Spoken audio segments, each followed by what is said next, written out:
우리가 몇 주 동안 사랑에 대한 말씀들을 늘 묵상하게 되어지는데요. 그 중에 고린도전서 13장은 빠져서는 안 될 말씀이지요. 아예 사랑장이라고 불릴 정도로 사랑에 대해서 집중적으로 적고 있는 그런 말씀입니다. 우리 그래서 이 고린도전서 13장의 말씀을 들을 때마다 참 아름답다라는 생각들을 많이 합니다. 특별히 뭐 결혼식 같은 데 가면 축가를 참 이 가사로 많이 부르지 않습니까? 내가 천사의 말한다 해도 내 맘에 사랑 없으면, 아름답지 않습니까? 네. 그런 이렇게 아름다움을 느낄 수 있는 그런 찬양 가사가 이제 이 안에 막 있습니다. 근데 그래서 이제 이 말씀을 이제 묵상하는 가운데에서 저는 이 말씀이 참 쉽지 않다는 그러한 부딪힘을 얻게 되었습니다. 왜냐하면 이제 1절 우리가 3절까지 읽었습니다. 내용은 그렇죠. 천사의 말을 하고 사람의 방언을 한다 할지라도 사랑이 없으면 시끄러운 소리가 되는 거죠. 울리는 꽹과리와 같다라는 겁니다. 그렇죠. 사랑이 있어야 그게 더 아름다워 보일 것 같은 생각 갖게 되어집니다. 또 내가 모든 비밀을 알고 모든 지식을 알고 산을 옮길 만한 믿음이 있어도 사랑이 없으면 아무것도 아니다라는 겁니다. 그래, 뭔가 많이 알아도 사랑이 없으면 그게 아무 의미가 없나 보다. 세 번째로, 내가 내 가진 모든 것들로 나누어 주고 내 몸을 불사르게 내어줄지라도 사랑이 없으면 아무 유익이 없다라는 말씀. 그렇구나. 우리가 여태까지 알았던 모든 좋은 것들, 방언을 하고 예언을 하고 비밀을 알고 또 헌신을 하고 희생을 하는 그 좋고 아름다운 것들이 있다 할지라도 사랑이 없으면 이 모든 것들이 소용이 없다라는 것입니다. 오케이, 여기까지는 이해가 됩니다. 근데 그 다음부터 4절부터 오늘 우리가 읽지 않았지만 또 우리가 아는 유명한 말씀들이 있지 않습니까? 사랑은 오래 참고 온유하고 쭉 이런 말씀이 있습니다. 근데 이 말씀을 쭉 읽다 보면 어떤 생각을 갖게 되어지느냐 하면요, 이겁니다.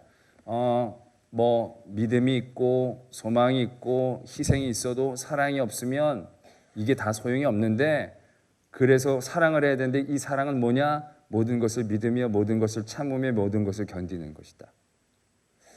여러분들 아직까지 별로 크게 어려움이 없으신 것 같은 표정인데, 더 쉽게 예를 들어서 말하자면 이런 거라는 거죠. 남녀가 있었는데 여자가 남자한테 얘기합니다. 네가 나를 사랑하지 않는 것 같아. 이렇게 얘기합니다. 남자가 깜짝 놀라서 얘기합니다.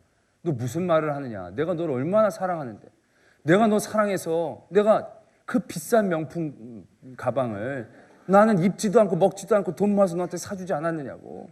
또 내가 밤마다 내가 피곤해도 너 집까지 꼭 데려다 주지 않았냐고.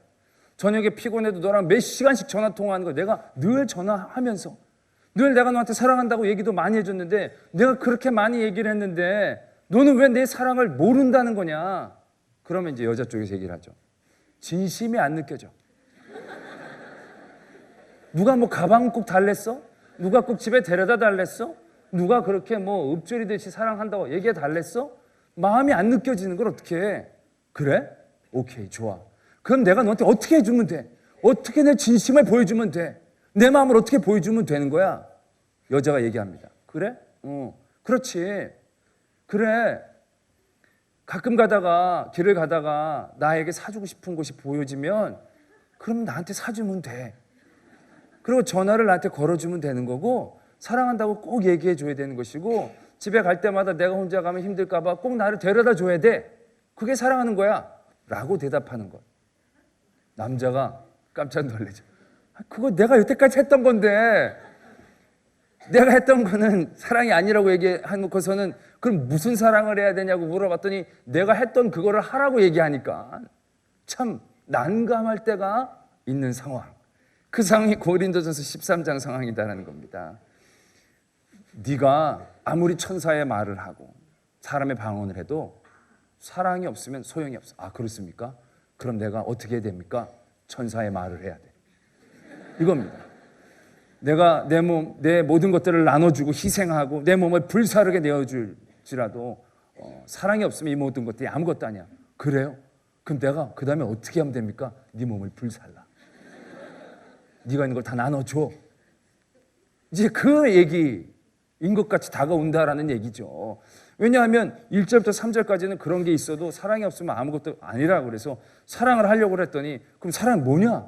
이거 하라는 얘기예요. 결국 오래 참고 온유하고 자랑하지 않고 교만치 않고 무례행치 않고 유익을 구하지 않고 3절에는 이런 것 할지라도 사랑이 없으면 아무 유익이 없다라고 해놓고 그러면 유익하기 위해서는 사랑을 해야 되는데 사랑은 유익을 구하지 않는 건데 뭔가 3절하고 이게 여러 가지로 부대끼는 부분들을 만나게 되어진다는 것이죠. 저는 이 말씀을 이렇게 묵상하면서 갈수록 미궁에 빠지는 겁니다. 사랑이 뭔가? 그럼 여기서 얘기하는 사랑이 뭐 어떠한 사랑을 얘기해? 우리가 어떻게 해야 되는 거예요 도대체? 이러라면 이랬더니 이건 사랑이 아니라서 뭐라고 그러면 어떻게 해야 되냐 그러면 이러라고 하는 거랑 똑같으니까 이러지도 저러지도 못하는 굉장히 난감한 가운데에 매이게 되어진다는 것입니다. 그러다 이 말씀을 쭉 끝까지 읽다가 이 말씀은 13장만을 읽어서는 이해가 되지 않는다는 사실을 발견하게 되었습니다.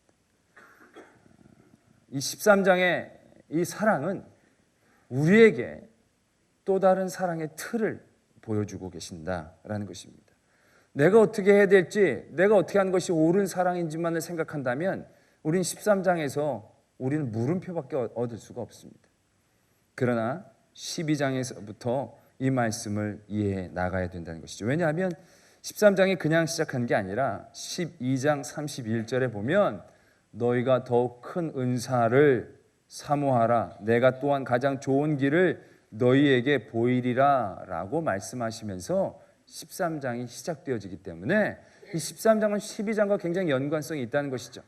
12장을 이해하려면 우리가 고린도 교회를 좀 알아야 됩니다.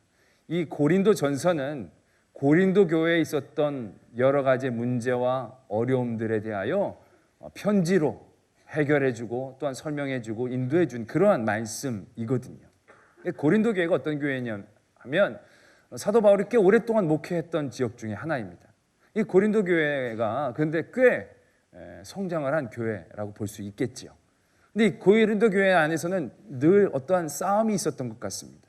어떤 분파가 지어져서 내가 옳으냐 네가 옳으냐 바울파냐 게바파냐 예수님파냐 이도저도 아닌 파냐 그런 파들이 늘 있었던 것 같죠. 그 파들 안에서 사람들은 늘 자기가 갖고 있는 은사 자기가 갖고 있는 위치에 대한 우월함을 나타내기 위해서 분쟁이 많았던 그러한 교회인 것 같습니다. 그래서 사도 바울은 12장에 은사에 대한 얘기를 한다는 것이죠. 선지자, 교사, 능력을 행하는 것, 병 고치는 은사, 돕는 것, 다스리는 것, 방언을 말하는 것 이런 은사에 대한 얘기를 합니다. 그러면서 중요한 것은 이 은사는 그 은사들 사이에서 서로의 우열을 갖고 있는 은사가 아니라는 거죠. 다양성이라는 겁니다. 다름이지 우열을 얘기하는 은사가 아니다라는 것입니다. 그러면서 더 큰 은사는 다른 게 있다라고 얘기하면서 얘기하는 것이 사랑의 은사죠. 그 이전의 은사들은 어떤 큰 우열을 갖고 있는 게 아닙니다. 더 쉬운 이해를 하자면 그 말씀을 조금만 거슬러 올라가면 어떠한 말씀을 하고 있느냐 하면요. 몸은 하나인데 많은 지체가 있다라는 그런 말씀을 전합니다. 그러니까 교회가 예수 그리스도의 몸이라는 거죠. 그 몸이 되려면 다양성이 있어야 되지 않습니까? 팔도 있어야 되고 다리도 있어야 되고 몸통도 있어야 되고 여러 가지 어떤 지체가 있어야 된다는 것이죠. 근데 그 지체는 어떠한 우열에 대한 얘기가 아닌 거죠. 그냥 한 몸인 거죠. 한 사람인 거죠. 사람이 발이 늘 더러운 것만 밟고 다닌다고 너 발 부끄러워. 너 발은 없어졌으면 좋겠어. 너 발은 내가 아니야 라고 얘기할 수 있는 부분이 아니다라는 거죠. 그 발도 나인 겁니다. 그 발이 있기 때문에 내가 움직일 수 있는 것이죠.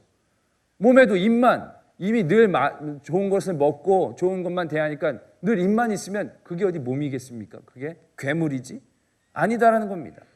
하나님의 몸된 교회는 여러 다양성들이 하나가 되어 우열이 아니라 모두가 똑같은 하나님의 사람으로 하나가 되어 온전한 하나님의 뜻을 이루는 그 공동체, 그게 교회이다라는 것이죠. 그 안에 있는 여러 가지 지체, 직분들 또한 우열이 아니라 은사이고 그 은사는 은사 나름대로의 가치가 있는 것이고 그 가치가 가치되게 사용되어질 때 하나님의 일들이 이루어지는 그런 얘기를 하고 있다는 것입니다. 그리고 나서 가장 큰 은사, 사랑에 대한 얘기를 하고 있다는 것을 우리는 눈여겨보아야 한다는 것입니다. 여기서 얘기하는 사랑은 특별한 의도가 있다는 것입니다. 여기서 얘기하는 사랑은 우리가 어떻게 행동하고 어떠한 마음을 갖고 어떻게 베풀어야 되는 것을 의미하는 것이 아니라 이 사랑이 갖고 있는 분명한 방향성이 있습니다. 여기서 얘기하고자 하는 고린도전서 13장의 사랑은 하나됨의 사랑입니다. 우리에 대한 사랑입니다. 공동체를 향한 사랑이다라는 것을 이해해야 합니다. 그러한 깨달음을 가지고 다시 한번 말씀을 보면 이해가 됩니다. 내가 사람의 방언과 천사의 말을 할지라도 고린도 교회는 이런 사람들이 있었다는 겁니다. 원래요, 파가 있고 싸움이 있는 교회가요, 특징이 있습니다. 어떤 특징이냐면 열심이 있는 특징입니다. 열심이 없는 교회는 안 싸웁니다. 그냥 누구 하나만 열심이면 너 혼자 그렇게 해라 그러면서 그냥 가만 놔두지 안 싸웁니다. 그런데 열심이 두 개가 되면 싸웁니다. 그죠? 다른 열심 두 개가 모이면 싸운다는 거죠. 대부분의 교회들, 저는 분쟁이 오래된 교회들 보면 존경스럽습니다. 안타깝기도 하지만. 왜냐하면 제가 그게 교인이면요, 다른 교회로 갑니다. 싸우는데 보고 싶지 않고 있고 싶지도 않고 괜히 싸우니 내가 피해주지. 그러고 말죠. 그런데 싸우는 교회들 보면요, 죽어라고 그 교회에 뿌리를 내립니다. 열심 내서 모든 전 삶을 걸고 싸웁니다. 나는 그 열심에 대하여 존경을 갖습니다. 교회를 다른 방향으로 사랑하는 거죠. 그러나 안타까운 건 열심의 방향성이 잘못됐다는 것에 있다는 것이죠. 고린도 교회도 열심히 있었습니다. 성령의 은사 받는 사람들이 많았어요. 그러니까 그 안에서 천사의 말이 막 나오는 거죠. 그런데요, 그 천사의 말이 하나님의 공동체, 하나님의 함께하심, 하나님의 우리됨을 생각하지 않고 자기의 천사의 말에 취해서 그 말이 되어질 때 여기도 천사의 말이 되고 저기도 천사의 말이 되어지고 천사의 말이 여기저기에서 계속 되어질 때 그 말은 아름다운 음성이 아니라 시끄러운 소리가 되었다는 것입니다. 내가 예언하는 능력이 있고 모든 비밀과 지식을 알고 산을 옮길 만한 믿음이 있다는 거. 이거는 어떻게 보면 성도들이 늘 꿈꿔오는 겁니다. 산을 옮길 만한 믿음. 이게 얼마나 좋은 겁니까? 그런데 그게 있어도 사랑이 없으면 소용이 없다는 겁니다. 그게 무슨 말이냐? 예언하는 거 얼마나 좋습니까? 그러나 그것이 사랑이 없으면 아무 소용이 없다는 건, 아무 의미가 없다는 건, 예언하는 사람이 그 예언이 자기의 예언이 되어질 때, 자기의 예언이라는 것은 자기 말이 아니라 자기를 나타내고 하나님의 전체를 생각하지 못하고 예언되어질 때 의미가 없다는 거죠. 저희 한국교회도 초기에는 교회마다 예언의 은사를 가지신 분들이 많았습니다. 많이 있었답니다. 그러면 그런 분들이 이제 기도하시면서 어려움을 당한 분들에게 예언도 해주시고 기도도 해주시고 이제 그랬다는 거죠.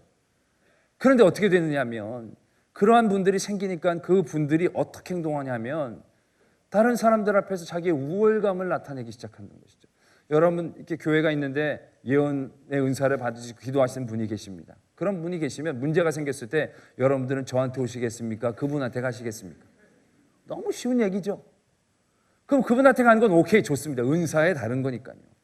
근데 그분이 그걸 잘못 사용한다는 것이죠. 어떤 권사님이 예언하는 은사를 가지셨는데 그래가지고 그 교인들이 굉장히 존경하고 무슨 일만 있으면 그 권사님한테 가는 겁니다.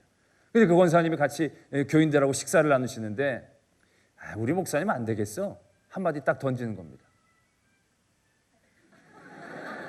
좋은 음향 효과입니다. 딱 맞게 떨어지고. 우리 목사님 참 좀 안 돼. 그러면 따라라란 따라란 분위기가 썰렁해지는 거죠. 그 안에서. 왜냐하면 예언하는 분이잖아. 예언하는 분이 대놓고 목사님 아니라 그러면 교인들이 뭐라고 생각하겠어요? 속에서. 저분은 예언하는 능이 있는데 저분이 안 된다고 얘기한다는 거죠. 근데 여러분 교회란 부분이 담임 목사님이 힘이 있지 않습니까? 그 목사님이 가만히 있겠습니까? 저 권사 귀신 들렸다고.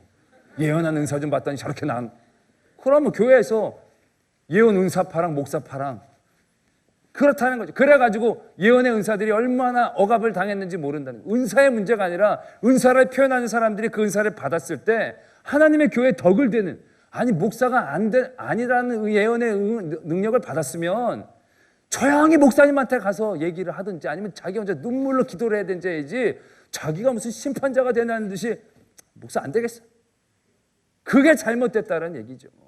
산을 옮길 만한 믿음이 좋죠. 그런 믿음 꼭 있어야 되죠. 그러나 산이 다 다양한 산들이 있잖아요. 한라산, 백두산, 그런 산들이 다 교회에 있는데 다들 산을 옮길 만한 믿음으로 서로가 움직인다는 거예요.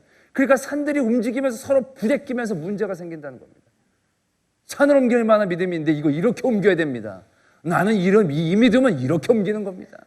하나님의 믿음의 모습이 얼마나 다양합니까? 그런데 자기 믿음만이 최고인 줄 알고 자기 산이 이렇게 해서 이렇게 옮겨가야 된다고 얘기하는데 저쪽에 다른 산이 왜 없겠어요? 그 산은 이렇게 옮겨야 된다고 얘기하고.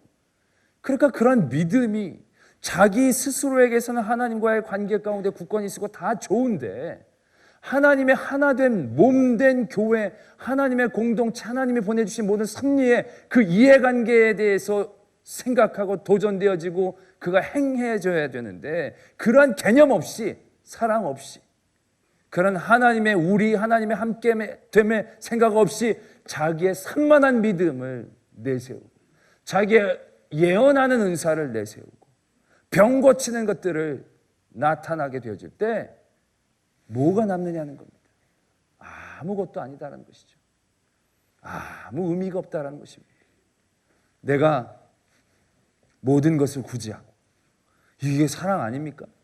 내 몸을 불사르게 내줄지라도, 이거 진짜 친구를 위하여 자기의 목숨을 버리는 것처럼 큰 사랑이 없다고 했는데 내 몸을 불사르게 내어준다. 이거 정말로 가장 큰 사랑 아니에요? 근데 사랑이 없으면 아무것도 아니다는 거죠. 무슨 얘기냐? 자기의 구제와 헌신이 있지만 그것이 자기 구제, 자기 헌신에서 멈춰지게 될 때 하나님의 교회와 공동체에는 유익함이 없다는 것이죠. 자기의 헌신과 구제가 자기의 기쁨, 자기의 감정, 자기의 뜨거움에서만 시작되어지는 것이 아니라 하나님의 섭리와 하나님의 나라의 유익됨과 하나님의 몸된 교회에 대한 그의 늘 그 교회를 생각하는 마음 가운데서 그러한 일들이 되어져야 그것이 유익하게 되어진다라는 말씀으로 이해될 수 있다는 것입니다. 그 뒤에 사랑은 오래 참고 온유하고 자랑하지 않고, 이건 무조건 내가 어떤 대상에 대하여 온유하고 시기하지 않고 거기에 대한 얘기를 하는 게 아닙니다. 하나님의 몸된 교회에서 하나님의 우리, 하나님의 함께됨에서 우리가 그것을 지키고 그것이 하나님 앞에 더욱더 유익하고 하나님의 마음을 시원케 해드리기 위하여 우리가 해야 될 우리를 위한 사랑의 행동이다라는 것이죠. 교만하게 하지 않고 자랑하지 않고 불의를 기뻐하지 않고 진리와 함께 모든 걸 참고 모든 걸 믿고 바라고 견디고, 이건 어떤 사람과 사람의 문제를 얘기하는 것이 아니라 그런 하나님의 공동체를 향한 사랑에 대한 도전들이 되어져야 한다라는 것이죠. 그 다음에 말씀이 계속 그런 얘기들을 하고 있지 않습니까?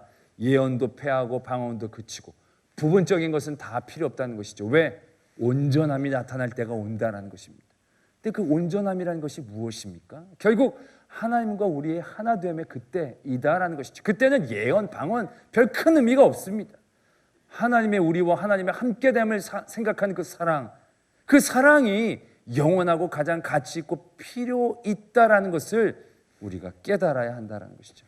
그래서 결국 결론은 믿음, 소망, 사랑, 이 세 가지는 항상 있을 것인데 믿음과 소망이 중간에 끊어지는 부분적이라는 얘기가 아닙니다. 영원하다라는 것이죠. 그러나 그 중에 제일이 사랑이라는 것은 결국 그 사랑, 하나님의 나라에 대한 하나됨에 대한 개념이 이 모든 것들을 그 가치로 나타나게 해주는 힘이 있기 때문에 그렇다라는 것입니다. 할렐루야. 때문에 우리가 고린도전서 13장의 말씀은 개인적인 사랑의 말씀으로 다가오는 것에서 그쳐서는 안 된다는 것이죠. 14장이 계속 구체적인 얘기들을 하고 있습니다.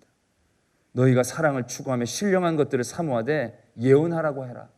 아까 예언해도 사랑이 없으면 필요 없다라고 얘기하더니 왜 예언을 하라고 하느냐? 방언이 있고 예언이 나왔을 때 방언하는 사람은 잠잠히 있으라는 겁니다. 예언을 먼저 하라는 거죠. 왜? 그 예언은 교회 덕이 되게 하기 위해 주시는 거기 때문에. 방언도 하려면 해라. 그러나 통역을 세우고 해라. 왜? 교회 덕이 되게 하기 위해서. 결국 이 14장에서 주신 모든 은사에 대한 핵심은 교회의 덕이 되어진다는 것이죠. 하나님의 이름으로 모인 공동체가 하나됨에 대한 개념을 가지라는 얘기죠. 많은 은사들이 있지만 그 은사가 하나님의 나라를 위하여 쓰이지 않는다면, 하나님의 나라의 평화, 하나님의 사람들을 위한 도움, 하나님의 사람들을 하나님에게로 더욱더 이끌어 나가는 대로 쓰임받지 않는다면 그 은사가 무슨 유익이 있겠느냐? 무슨 존재의 이유가 있겠느냐? 시끄러운 것이 되어질 뿐이다라는 것입니다. 아무런 이유가 없다는 것이죠. 그 사랑에 대한 개념을 오늘 고린도전서 13장은 우리에게 분명히 하고 계신다라는 것입니다. 제가 청년 목회를 많이 했었습니다. 제가 처음 청년부를 맡게 됐을 때 되게 소망함이 많았습니다. 왜냐하면 청년들은 이제 막 빚는 대로 빚어질 것 같은 그러한 영혼이거든요. 참 순수하고 아름다운 영혼들. 그래서 정말로 잘 가르치고 잘 인도하면 좀 귀한 일꾼들이 될 수 있겠다라는 그런 소망함을 가지고 제가 청년들을 대했습니다. 정말 열심히 아이들에게 관심을 가지고 일일이 제가 막 체크하고 막 이러면서 애들을 막 잘 키우려고 노력을 훈련을 시키려고 애를 썼다는 거죠. 그런데 제가 그렇게 막 애를 쓰고 훈련을 시켜도 애들이 잘 이렇게 막 한꺼번에 제대로 서질 않아. 쓴 것 같다가도 다시 무너지고 너무너무 애를 태우는 겁니다. 근데 그러다가 가끔 제가 있는 줄도 없는 줄도 모르는 그런 아이들이 저를 찾아옵니다. 그러면서 목사님, 제가 목사님 때문에 큰 변화가 있었습니다. 제 삶이 완전히 바뀌었습니다. 얘기를 들어보니까 내가 원하는 그런 변화가 그 아이에게서 있는 거예요. 근데 걔는 진짜 내가 별로 관심을 기울여지거나 있는지도 몰랐던 친구거든요. 근데 그 친구는 이렇게 바뀌는 거예요. 제가 한때는 그런 생각을 했어요. 아이들의 변화와 나의 관심은 반비례하나 보다. 그래서 아이들의 관심을 끄고 까칠하게 대해볼까. 뭐 그런 생각도 할 정도로 내가 좀 관심을 기울였던 애들은 늘 왔다가도 넘어지고, 전혀 관심 없었던 애들은 말 한마디에 확 바뀌어가지고 정말로 하나님의 사람으로 막 서고요. 굉장히 큰 고민들을 하게 되었습니다. 제가 그 가운데 깨달은 게 있습니다. 바로 뭐냐면 저는 그들을 내 제자로 만들려고 했던 것입니다. 그들을 내 제자로 만들려고 했을 때 내가 그들에게 주었던 사랑, 내가 그들에게 불살랐던 많은 열정들, 내가 그들에게 가르쳤던 것은 아무 의미가 없었다는 거죠. 아무런 유익이 없었다는 것입니다. 그러나 그들을 예수님의 제자로, 그들을 그 교회 교인으로 세우려고 내가 노력했을 때 굉장히 괄목할 만한 변화들이 그 안에서 있었다는 것입니다. 그래서 제가 아이들을 내 제자가 아니라 교인을 먼저 만들려고 했습니다. 원래 청년들이 담임 목사님하고는 가깝지 않습니다. 담임 목사님들이 연세도 많고 그러시면 담임 목사님도 청년들이 어렵게 느껴집니다. 그래서 청년들하고 담임 목사님들이 간극이 좀 있고 교회에서의 어떤 간극이 있다는 거죠. 저는 그 간극을 좁히려고 애를 썼습니다. 담임 목사님 억지로 모셔다가 아이들한테 얘기도 해주고 밥도 사드리도록 얘기하고요. 애들은 담임 목사님 생일 때 꼭 챙겨가지고 선물 드리라고. 우리가 드려도 돼요? 드려도 된다고. 꼭 드리라고.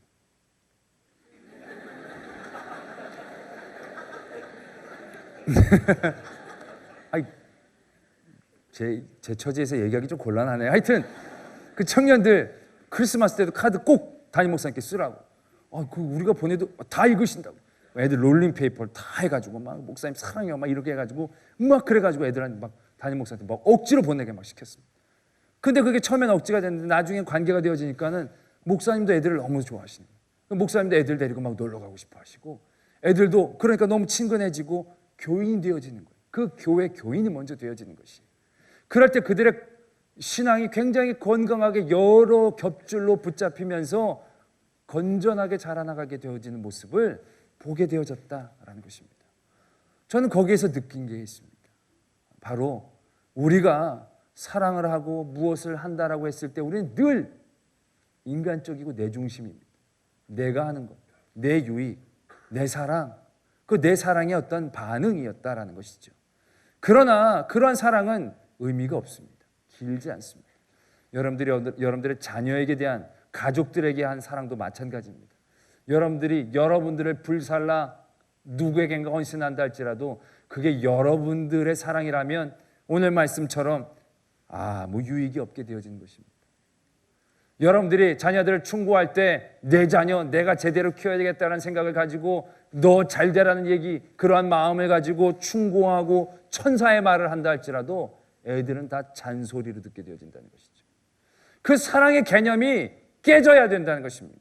그 사랑의 개념이 성도로서는, 그 사랑의 개념이 넓어져야 된다는 것입니다. 내 사랑, 내 원함, 내 기쁨이 아니라 하나님의 섭리와 하나님의 계획, 하나님의 시간표와 하나님의 나라를 위하고 그 나라를 사랑하는 마음, 그 나라를 생각하는 마음, 그 나라를 염두에 두는 나의 가치관으로 나의 사랑이 베풀어져야 그것이 진정한 역할을 할 수 있고 능력을 나타낼 수 있는 사랑이 되어진다는 것을 오늘 고린도전서 13장의 사랑은 우리에게 가르쳐주고 계신다라는 것입니다. 때문에 우리가 그냥 불살르면 안 됩니다. 그것이 하나님의 나라에 얼마나 합당한가. 내가 자녀에게 이렇게 불사르는 것이 내가 하나님의 이 자녀를 위한 섭리와 계획 가운데 얼마나 합당하고 올바른 것인가. 내가 하나님의 역할을 대신하려고 하는 것은 아닌가. 내가 하나님의 자리에 서려고 하는 것은 아닌가를 한번 바라봐야 한다는 것이죠. 우리는 어줍지 않게 사랑하면서 그 사람에게 하나님이 되려고 할 때가 얼마나 많이 있는지 모른다는 것입니다. 많은 아까도 내가 대화했던 그 남자와 여자들 대화 중에 남자들은 그런 걸 주면 그게 사랑인 줄 알아요. 그런데 주는 건 사랑이 아닌 거거든요. 자기가 줘놓고 그거 다 했다라고 생각하는 거예요. 우리들 보면 애기 아버지들 중에서도 내가 돈 벌어다 주면 다 한 것처럼 생각하는 사람들이 있어요. 내가 나를 희생해서 돈을 갖다 줬는데 그 생각 자체가 잘못됐다라는 거예요. 자기 사랑인 거예요. 자기 사랑. 자기 기분 좋은 거예요. 자기 기분 좋은 거예요. 사랑은 그게 아니거든요. 하나님의 뜻 가운데서 내가 얼마나 합당하게 행하고 있는가를 바라보며 사랑할 수 있어야 된다는 것이죠. 바라보며 그것들이 도전되어져야 그러한 모든 것들이 마지막의 때에 온전하게 우리를 지켜주는 힘이 되어진다는 것이죠. 부분적으로 하는 것이 아니라 내 기분이 아니라 하나님의 계획과 하나님의 사랑하심 가운데에 나의 사랑이 닮아가는 모습을 가져야 된다는 것입니다. 예수님의 사랑이 그런 사랑 아닙니까? 예수님의 사랑이 우리를 너무 사랑하셔서 내가 너희를 위해 죽었다, 그걸 얘기하는 사랑이 아니거든요. 예수님이 우리를 위해 베풀어 주신 사랑의 핵심은 뭐냐? 예수님이 사랑에 갖고 계신 지향점이 뭐냐? 그것은 하나님과 우리를 하나 되게 하시고 싶어 하셨다라는 것입니다. 그의 십자가의 죽음으로 막힌 담이 헐어졌다라는 것이죠. 그리고 우리가 하나님에게로 나아갈 길을 얻었고 하나님이 우리를 그냥 품으실 수 있는 그런 함께 하심의 역사가 일어날 수 있었다는 것, 그것이 예수님의 사랑의 핵심입니다. 그냥 자기 멋대로 돌아가시고 자기 멋에 취해서 사랑하는 게 아니라 철저히 하나님의 나라와 하나님의 계획하심에 대하여 자기의 삶과 자기의 행동들, 자기의 사랑들을 도전했다라는 것, 우리는 분명히 기억해야 합니다. 그것이 예수님의 사랑입니다. 그것이 또한 우리가 닮아가야 될 사랑의 모습이다라는 것입니다. 사랑은 더 이상 성도들에겐 감정적이고 낭만적인 것의 이름이 아닙니다. 성도들에게 사랑이란 하나님에 대한 얘기입니다. 성도들에게 사랑이란 하나님의 나라에 대한 개념입니다. 성도들에게 사랑이란 하나님의 계획하심과 섭리에 대한 나의 역할인 것입니다. 그러한 사랑으로 도전해 나갈 때에 우리의 삶이 의미 있고 유익 있으며 가치가 있는 하나님의 일들을 발견하게 되어지는 성도의 삶이 될 줄로 믿습니다.